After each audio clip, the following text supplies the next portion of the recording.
जी हाँ दोस्तों, मध्य प्रदेश में वोटिंग होने से पहले ही पहले जनता ने रिजल्ट लाना शुरू कर दिया है। जी हाँ मेरे दोस्तों, वहाँ एक नेता ने वोट मांगने के लिए इलाके में फिरते हैं ना, तो फिरने के लिए गए थे वोट मांगने के लिए। घर घर जब पहुंचे ना, तो वहाँ की पब्लिक ने किया क्या, उस नेताधारियों को भगाना शुरू कर दिया और उनकी रिलाई करते हुए नजर आए मध्य प्रदेश के लोग।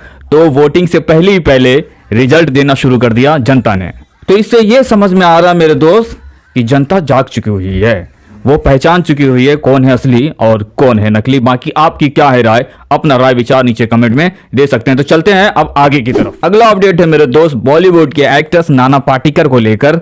बनारस में हो रही थी बॉलीवुड फिल्म की शूटिंग के दौरान एक शख्स सेल्फी लेने के लिए पहुंच जाते हैं, क्योंकि एक्टर से तो कोई ना कोई उसका फैन होता है जो पागलपंती सवार रहता है। तो उनको देखकर सेल्फी लेने के लिए जैसे गए ना, नाना पाटेकर ने उनके सर पे रख दिया एक थप्पड़।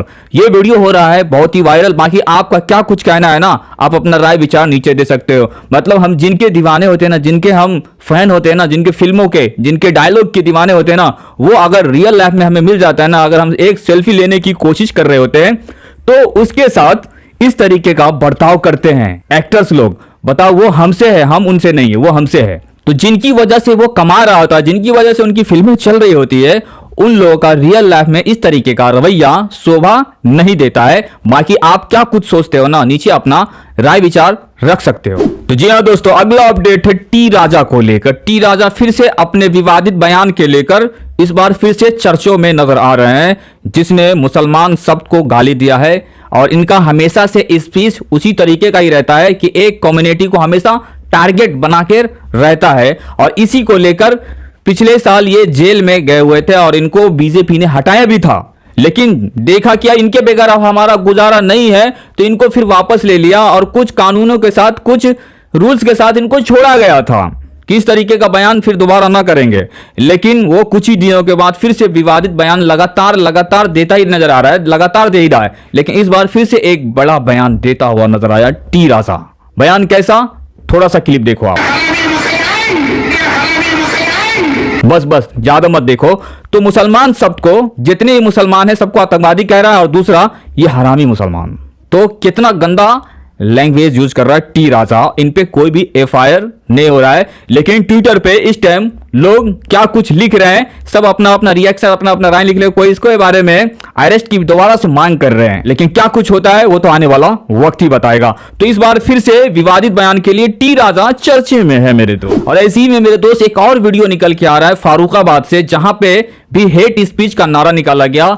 एक हिंदू समाज की तरफ से एक रैली निकाला गया और इस रैली के दौरान में बेओयाद तरीके का नारा लगाया गया, जिसमें नारा यह भी लगाया गया मुसलमान को नरसंहार करेंगे। इस तरीके का नारा लगाया गया और इन पे कोई भी एक्शन नहीं ले रहा है कोई भी। तो इन तरीके का भी क्लिप ट्विटर पे बहुत ही वायरल चला और इसके बारे में भी लोग एफआईआर की मांग कर रहे हैं और उनको हिरासत में लेने की मांग कर रहे हैं। तो मतलब किस तरीके का हालात बना दिया गया है, नफरती चिंटुओं ने किस तरीके का माहौल बना दिया गया है। आज से 8 साल 10 साल पहले किस तरीके का माहौल था, लेकिन अब अंधभक्तियों के चक्कर में, नेताओं के चक्कर में आपसी मेलजोल को खराब किया जा रहा है। जो बड़े बड़े लीडर्स लोग जो बैठे हैं ना, वो तो चाहते ही है कि समाज आपस में बढ़ जाए। लेकिन ये नफरती चिंटू को कब समझ में आ जाएगा, जब तुम्हारा घर उजड़ जाएगा, तब तुम्हारे बच्चे लूट जाएंगे, तब तुम्हारे घर से कोई मारा जाएगा, तब कब समझ में आएगा इनको। ये इनको अभी समझ में नहीं आने वाला है। और ये जितने भी फसाद जो ऊपर के लोग जो दे रहे होते हैं ना, नेता लोग जो नफरती बयान देकर तुम्हारे अंदर में जहर डाला जाता है ना, उनका कोई भी परिवार से कोई भी सदस्य निकल के कोई भी हेट स्पीच भी नहीं देता है। और कभी हेट स्पीच से कभी दंगे का माहौल बन जाता है ना, तो उनके बच्चे उस दंगे के माहौल में नहीं आते और नहीं उनके बच्चे मरते हैं। जब वो आते ही नहीं तो मरेंगे कैसे। उनके बच्चे तो सेफ है, बाहर विदेशों में पढ़ रहे हैं। लेकिन जो यहाँ जो 100-100 200 रुपए पे जो काम कर रहे हैं ना, ये नफरती का शिकार होकर अपना ही नुकसान कर रहे हैं। बाकी दूसरे का नुकसान नहीं हो रहा, नेता का नुकसान नहीं हो रहा है। जो उनके ऊपर के लोग जो चढ़ा रहे होते हैं ना, उनका नुकसान नहीं होता है। नुकसान होता है तो सिर्फ और सिर्फ हमारा नुकसान होता है। तो दोस्तों, क्या कुछ कहना है इस रिपोर्ट के बारे में, अपना राय विचार कमेंट के नीचे जरूर दे। और एंड में और आखिर में एक और बात करना चाहूंगा कि बिहार में जात वात नहीं देखा जा रहा है और सबको मिल रही है नौकरी। बिहार के जो सीएम है सबको नौकरी मिल रही है, यहाँ जात वात नहीं देखा जा रहा है और किसी का जात पूछकर, किसी का धर्म पूछ के किसी को भेदभाव नहीं किया जा रहा है। जो इस चीजों को क्वालिफाई करता है, जो इंटरव्यू में पास हो रहे हैं, जो एग्जाम दे के निकल रहे हैं आगे, उनको नौकरी मिल रहा है। लेकिन यूपी में सिर्फ और सिर्फ जातवाद हो रहा है और इनके अलावा कुछ नहीं। और वहां के लोग भी खुश है और वहां के कई सारे लोग बिहार जाकर इंटरव्यू दे रहे हैं और बिहार में सरकारी नौकरी के लिए अप्लाई कर रहे हैं और कई सारे लोग खड़े होकर नौकरी मिल रही है, मतलब लोगों को नौकरी मिल रही है बिहार में। और वहां के लोगों से पूछा जा रहा है कि यूपी में क्या है, यूपी में क्या चल रहा है, यूपी में क्या दे रहे हैं, तो वह बोल रहे यूपी में राम मंदिर बना के दे रहा है।